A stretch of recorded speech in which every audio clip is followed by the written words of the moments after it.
Mesdames, Messieurs, bonjour et bienvenue sur la chaîne de télévision de Idusro. Voici les titres du journal.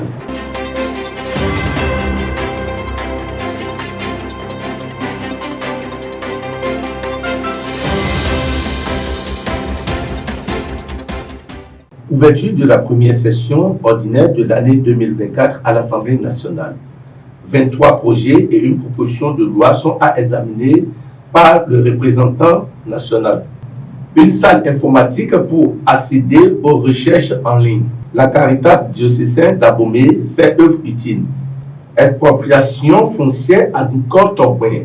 Les formalités de déguerpissement se poursuivent. Intronisation au palais royal d'Agoni. Sylvestre Yetonon sur le trône d'État à Fossokor, à Saint-Gand de la région d'Agoni.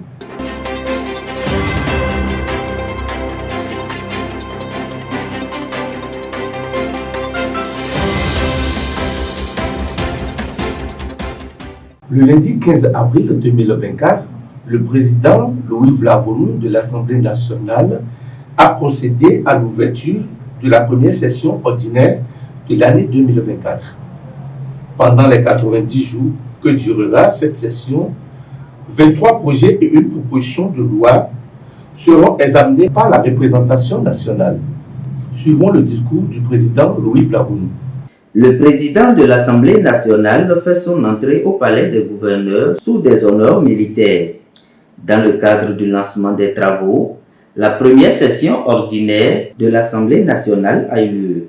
Il est accueilli au sein de l'hémicycle par les députés, les présidents d'institutions de la République et le corps diplomatique. J'ose espérer que la fièvre qui s'est emparée de cet hémicycle, voire de notre pays tout entier, à la faveur de la dernière session extraordinaire de notre Parlement, qui avait à son ordre du jour, entre autres, des points aussi sensibles et controversés que la révision de la Constitution et celle du Code électoral, est déjà retombée et que notre commune patrie poursuivra dans la paix sociale et la concorde nationale sa marche inexorable vers le développement et la prospérité.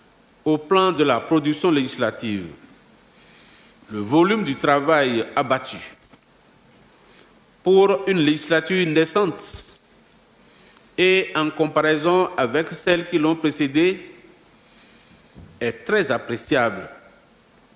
Je dirais même que cette production fut abondante et de qualité. À l'ordre du jour de la session ordinaire qui s'ouvre ce jour, figurent entre autres l'examen et le vote de 23 projets de loi et une proposition de loi. Le président de l'Assemblée nationale n'occulte pas l'actualité sous-régionale au regard de la crise au sein de l'espace CEDEAO.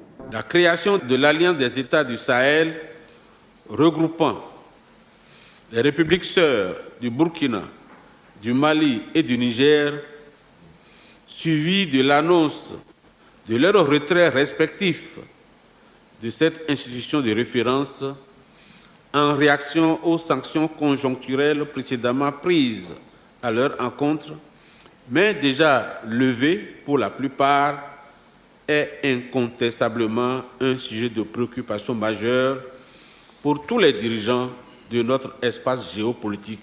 Une salle de formation dans divers niveaux de l'informatique avec du matériel flambant neuf a été inaugurée ce samedi 13 avril 2024 à la Caritas diocésaine d'Abomey. Elle répond aux besoins des jeunes en situation vulnérable, démunis d'outils de technologie pouvant leur permettre de faire des recherches dans le cadre de leur cursus scolaire ou de se former au métier du numérique.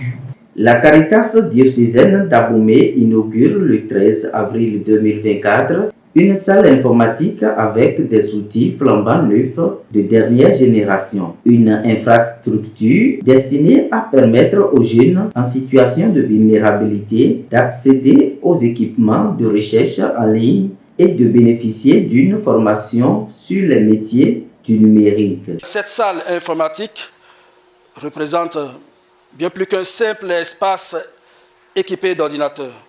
C'est un lieu où nos étudiants pourront se familiariser avec les outils informatiques, acquérir des compétences numériques essentielles afin de s'adapter aux défis du monde moderne, le monde de la technologie. En investissant dans cette salle informatique, nous investissons dans l'avenir de nos élèves et étudiants.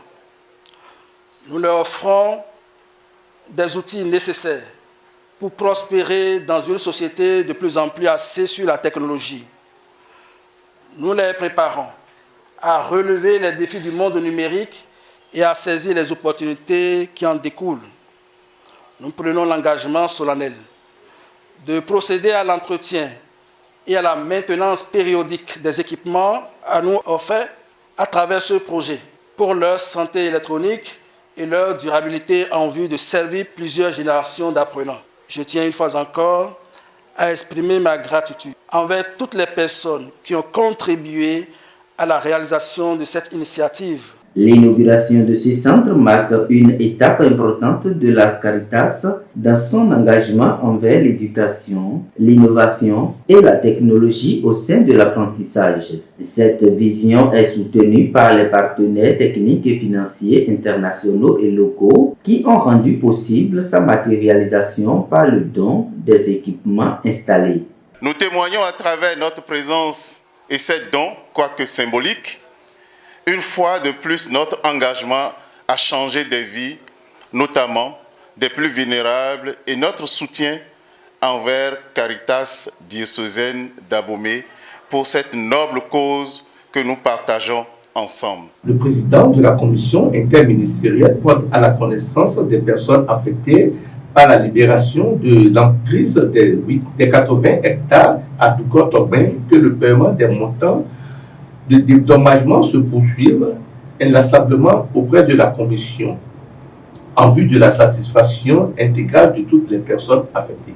Le président de la commission interministérielle d'expropriation chargée du dédommagement des personnes affectées par les projets le long de la route des pêches communique. Il est à rappeler à l'attention des personnes affectées par la libération du périmètre dédié aux aménagements le long de la route des pêches, notamment dans les localités de Togben et à Donko, que les formalités de paiement des montants de dédommagement se poursuivent inlassablement auprès de la commission en vue de la satisfaction intégrale de toutes les personnes concernées. À cet effet, le président informe les personnes affectées qui n'ont pas encore reçu paiement à se rapprocher des réceptions du présent communiqué qui tient lieu d'invitation à paiement du secrétariat de la dite commission 6 à Fidrousset dans la 2e rue à gauche après l'église Saint-François d'Assise venant des pavés de Calvet ou appeler le numéro de téléphone 63 47 30 60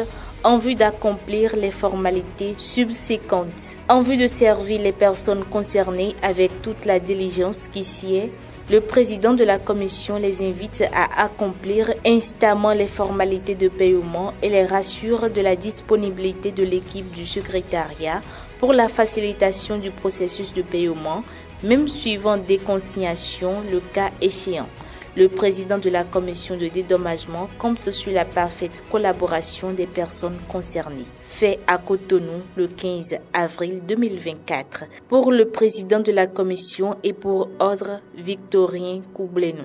Intronisé le samedi 13 avril 2024 sous le magistère de Sa Majesté Agoni Khossou Yeto Kandji, roi de la région d'Agoni, désormais sur le trône de Da Afosokor, à Sengan de la région d'Agoni.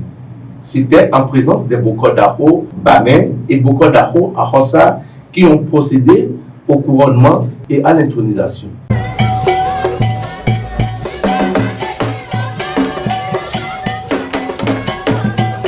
Samedi 13 avril 2024, c'est la date d'intronisation de Sylvestre Yetonou sur le trône de Da Afosoko. Cette cérémonie a eu lieu au palais royal de Sa Majesté Yeto Kandji à Agoni. Oye badona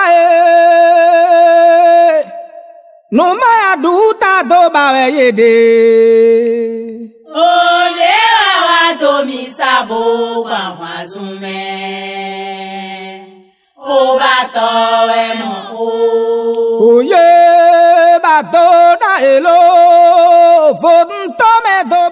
Nous avons commencé depuis hier par les préliminaires et aujourd'hui c'est la journée de la consécration.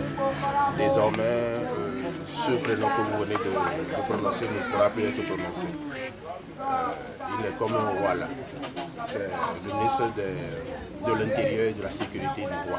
Chers téléspectateurs, merci de nous avoir suivis. C'est tout pour aujourd'hui. À demain pour un autre numéro.